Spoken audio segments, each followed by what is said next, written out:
Ganito guys ang tamang paglinis po ng karburador. Una, pag natanggal po, linisan po muna yung labas bago po buksan yan para yung mga dumi po mabawasan sa labas at saka hindi papasok sa loob. Maiwasan po. Ayan. Gumamit po ng brush.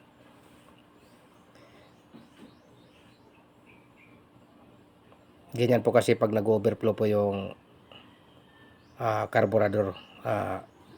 Ibig sabihin po niyan, papalitan na po yung pinaka valve sa loob. Papalitan ng bago kasi sa tingin ko guys mga 9 years na ata yan na hindi napapalitan, kaya kailangan po palitan na. Yun po ang cause kaya po nagdudumi po yung karburador sa labas kasi po nag-overflow po yan, kaya yung mga putik po dumidikit.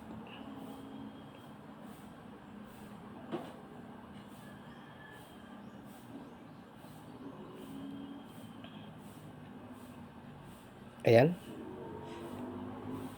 At nang mapalitan na po yung gasolina po niya. Ayan, buksan po natin yung dalawang tornilyo. Kasi yan po ang nakapigil po sa pinakatakip po sa ilalim.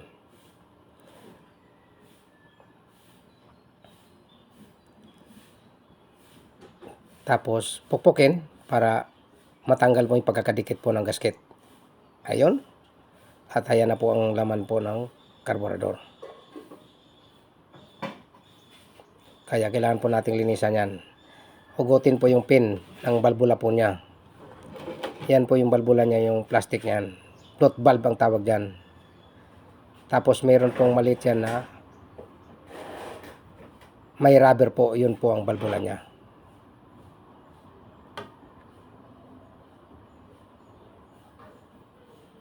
Ayan, tanggalin po yung ayan, yung pisa niya nasa gitna po. Yan po ang importante po. May butas-butas po na maliliit po yan. Kailangan po masundot yan. Hindi masyado makita sa camera.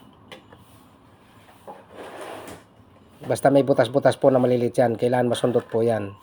Ng maliliit po na pangsundot. Lalo yung cable ng preno po. Pwede po yon. Yun ang maganda pong pangsundot niyan. Ayan. Gumamit po ng flat screwdriver para tanggalin po yung isang pisa po na maliit din. May butas-butas din po yan. Kailangan masundot din yan.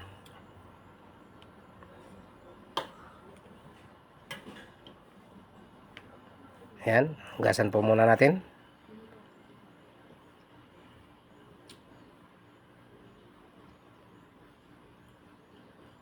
Marami pa pong tinga-tinga. Kaya kailangan mawala po yan para maganda naman tingnan.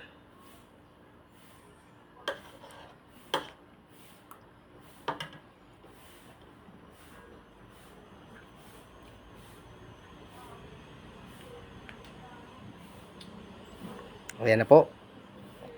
Ayan na po yung dalawang pisa po na pinaka-importante po sa lahat. Yung mga butas po niyan, kailangan masundot po ng cable po ng preno. Pwede po yon.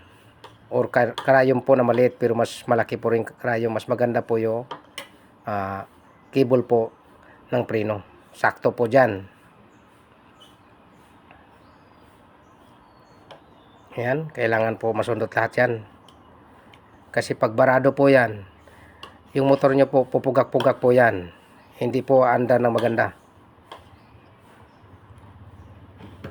Ayan, okay na. Yung isa naman. Mas maganda yan guys kung meron po kayong kompresor para mabugahan po.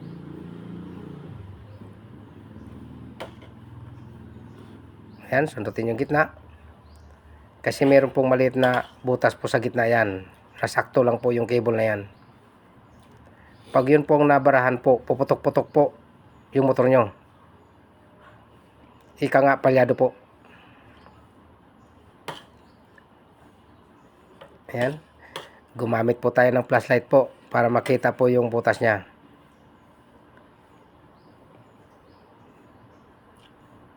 Ayun. 'Di ba nakikita yung butas? Ibig sabihin po walang barado po 'yan.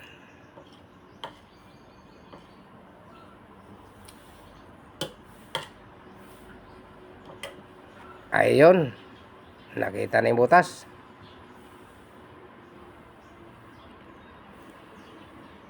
Tapos meron pa guys na isang maliit po yan doon sa mismo loob po ng karburador.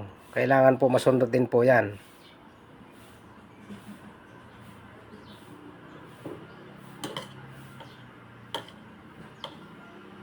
Ayan, ibalik na po natin.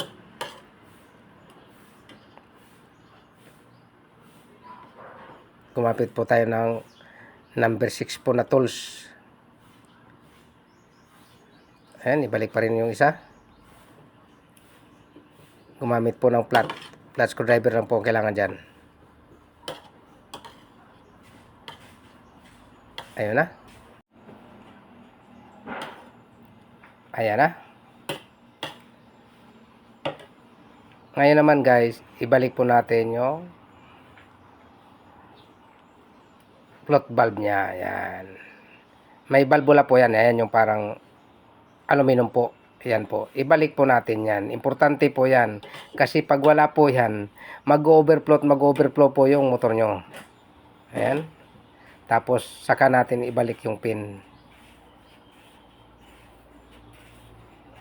Ayan.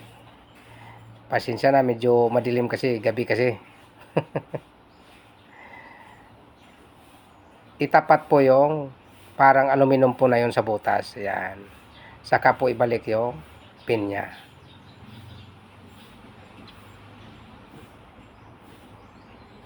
Ayan. Okay na. Ayan po. Gumagalaw-galaw po yan. Yan pong nagsasarado po pag halimbawa pumasok po yung gasolina. Yan naman po yung takip niya. Tinatapat po yung butas na yan doon sa isang butas po. Ganyan po ang pagbalik niyan.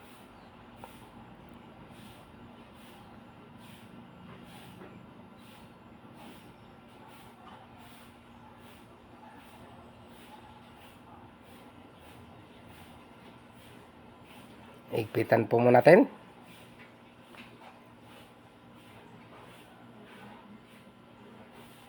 Kailangan mahigpit po yan para hindi po mag-leak. Saka po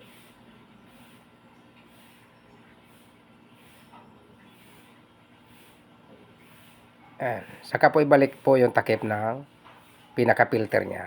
Ayan.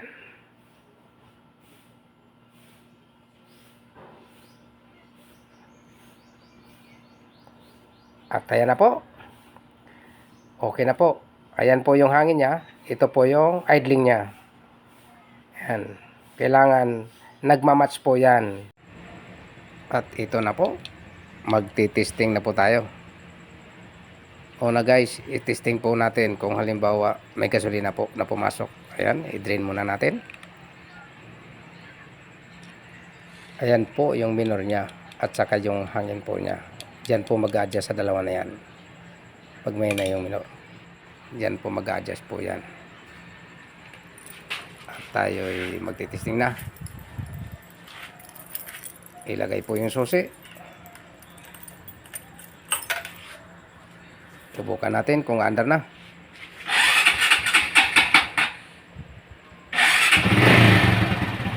Ayun, under na.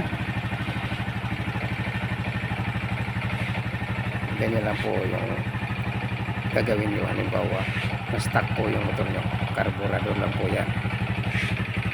Linis lang po yan. Sundan nyo lang po yung pinagagawa po. Yung importante dyan, yung dalawang maliit po na pisa na may mga butas po na maliliit. Yun po ang importante dyan.